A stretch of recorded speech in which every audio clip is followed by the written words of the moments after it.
Dry സ്കിന്നുകാർക്ക് പറ്റിയ beauty products ആണിത്. നിവ്യൻ്റെ moisturiser soft ക്രീമാണ്. സ്കിന്ന് നല്ല ഗ്ലോ കിട്ടുന്ന ഇതിൽ പറയുന്നുണ്ട്. ലൈറ്റ് മോയ്സ്ചറൈസർ ആണ്. ഇതിൽ വിറ്റാമിൻ ഇയും ജോജോബ ഓയിലും അടങ്ങിയിട്ടുണ്ട്. ഇൻസ്റ്റൻറ്റ് ഫ്രഷ്നെസ് കിട്ടുമെന്ന് പറയുന്നുണ്ട്. ഹൈഡ്രേഷൻ കിട്ടുമെന്ന് പറയുന്നുണ്ട്. നോൺ സ്റ്റിക്കി ഗ്ലോയിങ് സ്കിൻ എന്ന് പറയുന്നുണ്ട്. 24 hours മോയ്സ്ചറൈസിങ് കിട്ടുമെന്ന് പറയുന്നുണ്ട്. ഇത് ബോഡിയിലും ഫേസിലും ഒക്കെ തേക്കാവുന്നതാണ്.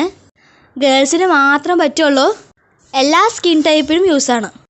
അടുത്തത് ഡ്രൈ സ്കിന്നുകാർക്കും നോർമൽ സ്കിന്നുകാർക്കും സെൻസിറ്റീവ് സ്കിന്നുകാർക്കും ഒരുപോലെ യൂസ് ചെയ്യാൻ പറ്റുന്ന ക്ലെൻസറാണ്. സെറ്റാപ്പിൾ ജെൻറ്റിൽ സ്കിൻ ക്ലെൻസർ. ഡ്രൈനെസ് പോകുമെന്ന് പറയുന്നുണ്ട്. ഇറിറ്റേഷനൊക്കെ പോകുമെന്ന് ഇതിൽ പറയുന്നുണ്ട്. പാരബൻ സൾഫേറ്റ് ഫ്രീ ആണ്. ഓയിൽ ഫ്രീ ആണ്. സെറ്റാപ്പിളിൻ്റെ മോയ്സ്ചറൈസറും സൺസ്ക്രീനും ഒക്കെ ഉണ്ട്. ഫേസിലും